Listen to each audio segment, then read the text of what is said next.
Hello, नमस्कार। आध्यात्मिक संसार में आप सभी का स्वागत करता हूँ। आज हम बात करेंगे, साधना कोई भी हो, हम यहाँ पे अप्सरा साधना का उदाहरण ले रहे हैं। हवन किस प्रकार किया जाता है या किया जाना चाहिए। आप सबसे पहले तो ये समझिए कि हवन आपका जो जाप होता है, जाप का कितना प्रतिशत हवन करना चाहिए। वैसे तो मैंने अपनी प्रीवियस वीडियो में जानकारी दिया हुआ है, लेकिन यहाँ पे हम थोड़ा डिटेल में जानकारी दे रहे हैं। हवन जैसे कि आप 100 माला रोज कर रहे हैं अप्सरा साधना में, तो 100 माला का 10% यानी दशांश, 100 माला का 10%, 10 माला हुआ तो 10 माला हवन करना होता है। ये हवन की विधि है कि जाप का दशांश जो होता है, जितना माला आप जाप करते हैं उसका दशांश जो है वो हवन होता है। अब जैसे कुछ साधकों का कहना होता है कि हम इतना नहीं कर पाएंगे या ना हो पाए, तो इस संदर्भ में हम लास्ट में वीडियो की जानकारी देंगे। अभी आगे हम बताएंगे कि आप कैसे कर सकते हैं। तो जो दशांश होता है वही आपका हवन भाग होता है और उसी का हवन किया जाता है। अप्सरा साधना में जो हवन सामग्री प्रयोग करते हैं उसमें कुछ विशेषताओं को लेकर के हवन किया जाता है और कुछ विशेष सामग्रियां उसमें इंक्लूड यानी कि मिलाई जाती हैं, जिनको मिला करके जब आप हवन करते हैं तो वो आप समझिए कि सोने पर सुहागा का काम करता है। वो सामग्रियां क्या है वो हम आगे बताएंगे अभी। तो सबसे पहले तो बात यहाँ करते हैं कि हवन जब आप करते हैं तो किस प्रकार से आपको हवन करना होता है। चूंकि हवन के बाद आपको मार्जन, तर्पण इत्यादि भी करना होता है, तो सबसे पहले हवन की बात कर लेते हैं। तो जब आप हवन करते हैं तो कुछ साधकों का प्रश्न रहता है कि गुरुजी हवन करते समय क्या अपने सर पे हम कपड़ा रखें, तो ऐसा जरूरी नहीं है, आप रख भी सकते हैं और नहीं भी। तो हवन करते समय आपका जो मुख है वह पूर्व दिशा में होगा, अति उत्तम है। किसी कारणवश आपके घर में स्थान या घर में या जहाँ पे आप हवन कर रहे हैं वहाँ पे पूर्व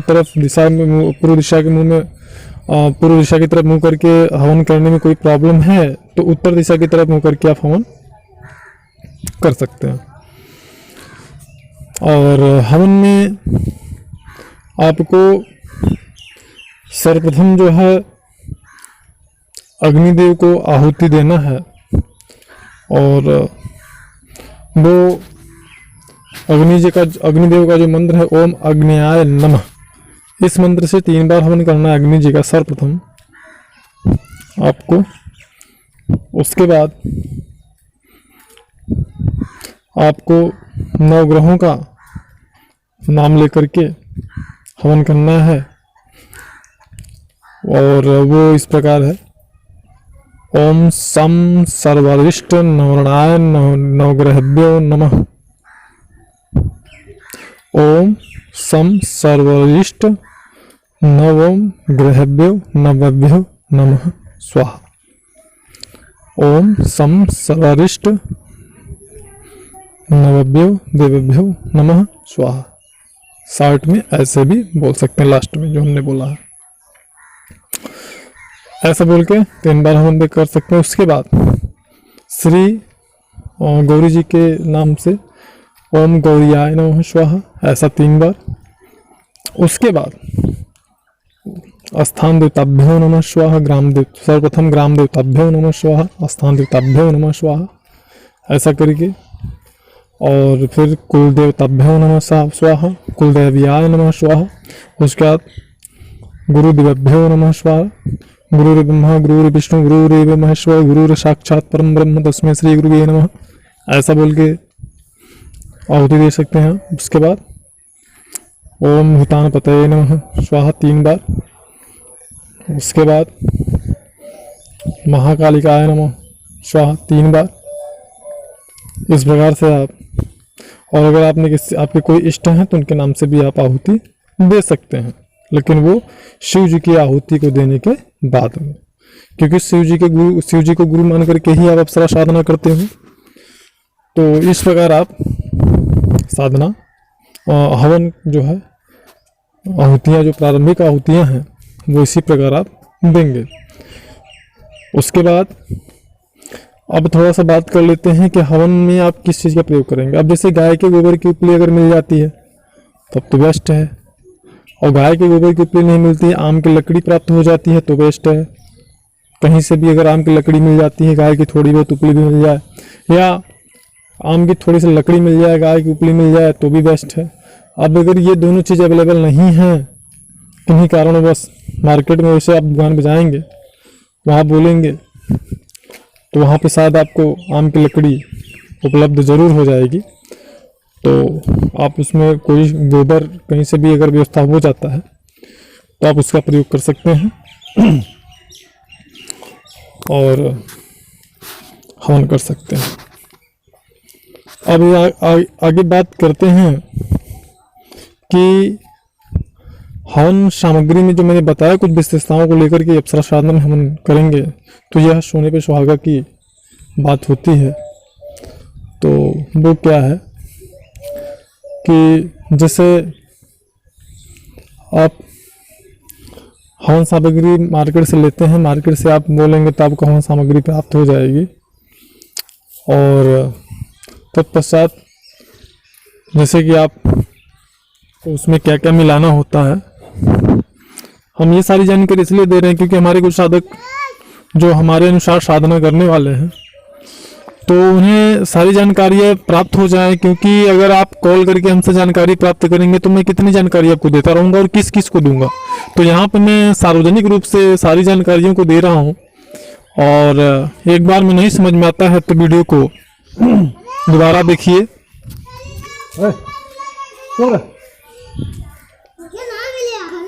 किसी प्रकार की आपको समस्या ना आए और आसानी से आप कर पाएँ। तो हवन सामग्री आप जब मार्केट से लाते हैं दुकान से, आप वहाँ जाते हैं, बोलते हैं हवन सामग्री दे दीजिए, तो आपको हवन सामग्री प्राप्त हो जाती है। तो उसमें घर ला कर के आपको क्या क्या मिलाना होता है, खास करके मैं अप्सरा साधना की बात करता हूँ इस वीडियो में। वैसे सामान्य साधना में आपको अगर जाप हवन करना है तो गुड़, चावल, जौ और थोड़ा सा कपूर उसमें अगर मिला लेते हैं तो यही पर्याप्त होता है। लेकिन अप्सरा साधना की जो बात करते हैं तो इसमें ये सारी चीज़ें तो रहेंगी ही, गुड़, चावल और कपूर। साथ ही साथ में आपको जो गुलाब सेंटेड इत्र आप इस्तेमाल करते हैं उस इत्र को भी एक शीशी इसमें डाल देना होता है। और अगर आप रोज़ हवन बना के करते हैं तो थोड़ा थोड़ा रोज़ डाल करके ये सारी चीज़ों को मिला के करते हैं, और रोज़ करते हैं वो ज़्यादा बेस्ट होता है। अन्यथा वो कह सकते हैं कि देखिए पुराना हो गया या बासी हो गया तो वो थोड़ा सा अच्छा नहीं होता है। तो क्या क्या मिलाना होता है, तो आपको मिलाना होता है गुड़, चावल और कपूर मिलाना होता है। आप इसमें मिलाते हैं पंचगव्य को मिला सकते हैं, दूध, गाय का घी और दही और मधु यानी शहद, गंगा जल और गाय का मूत्र, ये सारी चीज़ों को आप मिलाते हैं उसमें। और साथ में जो है आपको उसमें गुलाब सेंटेड जो इत्र है उसको डालते हैं 2-4 बूंद। और गुलाब की जो पंखुड़ियाँ हैं, जो गुलाब के फूल को आप यूज़ करते हैं, गुलाब की माला का यूज़ करते हैं, उन गुलाब के फूल या गुलाब की मालों को आप रखिए ऐसे जगह जिससे वो सूख सकें। अगर सूख जाते हैं तो उन पंखुड़ियों को आप हवन सामग्री में मिला सकते हैं, उनको मिला लेना चाहिए। और जो धूप, सेंटेड धूप हमने बताया है, उस सेंटेड धूप का उसमें आपको प्रयोग करना है। टुकड़ा थोड़ा छोटा छोटा टुकड़ा करके उसमें धूप को भी मिला देना है, और गूगल का व्यवस्था अगर कर पाए तो गूगल भी उसमें मिला सकते हैं आप। तो ये सारी चीज़ें आपको मिलाना होता है और मिला करके हवन सामग्री आप तैयार कर लेते हैं। अब इसमें आपको जैसे कुछ चीज़ें अगर नहीं प्राप्त हो रही हैं तो उसके लिए आपको परेशान होने की ज़रूरत नहीं है। आपको कोई दिक्कत नहीं है कि नहीं आप उन सारी चीज़ों का व्यवस्था करके ही आप करो। और मैंने बताया है कि मजबूरी को हमारी शक्तियाँ जो होती हैं वो हमारी मजबूरियों को किस प्रकार हमें क्षमा करती हैं, वो हमने प्रीवियस वीडियो में बताया है, आप उसको देख सकते हैं और वहाँ से जानकारी प्राप्त कर सकते हैं। और उसके बाद में अब हम बात करते हैं, ये सारी बात हो गई। अब उसके बाद जैसे कि कुछ साधकों का ये प्रश्न रहता है, कुछ लोगों का कहना रहता है, गुरु जी अगर हम इतना ज़्यादा मात्रा में हवन न कर सकें तब क्या करें। तो ऐसे साधकों के लिए मैं ये बताना चाहूँगा कि अगर उनको समस्या है तो ही मेरी इस विधि का उपयोग करेंगे, अन्यथा नहीं करेंगे। अगर उनके पास सारी फैसिलिटी है, सारी सुविधाएं हैं और वो जानबूझ करके अगर ऐसा करते हैं तो फिर अगर उनके मन मुताबिक सफलता प्राप्त नहीं होती है तो उसके जिम्मेदार वो स्वयं होंगे। जैसे कि आपको अगर सुविधाएं नहीं अवेलेबल हैं तो जो दशांश आपको हवन करना है उस दशांश का आप जाप कर लो। जैसे 100 माला आप जाप कर रहे हो तो उसका जो दशांश है वो संकल्प करके आपको जाप कर लेना है, और फिर 10 माला का जो दशांश होता है यानी कि 1 माला आपको जाप करना है, हवन करना है। अब उस 1 माला का भी हवन करने में अगर आप असमर्थ हैं तो 1 माला का जाप और आपको करना होगा, और फिर 11 बार 21 बार 51 बार जो भी आप जाप कर पाएँ वो आप कर लेंगे। ये आपकी जाप की प्रक्रिया पूरी हो जाएगी। तो जाप को आप प्रतिदिन भी कर सकते हैं, हवन को आप प्रतिदिन भी कर सकते हैं दशांश के हिसाब से जैसे जिस प्रकार मैंने बताया है, और प्रति तीसरे दिन भी कर सकते हैं इसी प्रकार। तो इस प्रकार जाप हवन से संबंधित सारी जानकारी मैंने आपको दे दिया है।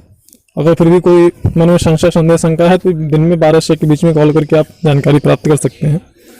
लेकिन सभी से मैं ये निवेदन करना चाहूँगा, जो भी साधकगण हैं वही प्रश्न पूछे जो कि हमने जानकारी प्रकाशित नहीं किया है। और वो सारी जानकारियों को कैसे देख सकते हैं, जैसे कि आप हमारे वीडियो को देख रहे हैं, वो जहाँ पर कि हमारे वीडियो का बैनर होता है, लेबल होता है आध्यात्मिक संसार, जब आप उस पर क्लिक करते हैं तो हमारे चैनल के सारे वीडियोस खुल जाते हैं, आप वहाँ पर देख सकते हैं ढूंढ करके। तो उम्मीद करते हैं जानकारी अच्छी लगी होगी। अगर अच्छी लगी तो लाइक जरूर करिएगा। चैनल पर अगर आप जो है नए हैं तो चैनल को सब्सक्राइब और बेल आइकन को इनेबल कर सकते हैं ताकि लेटेस्ट अपडेट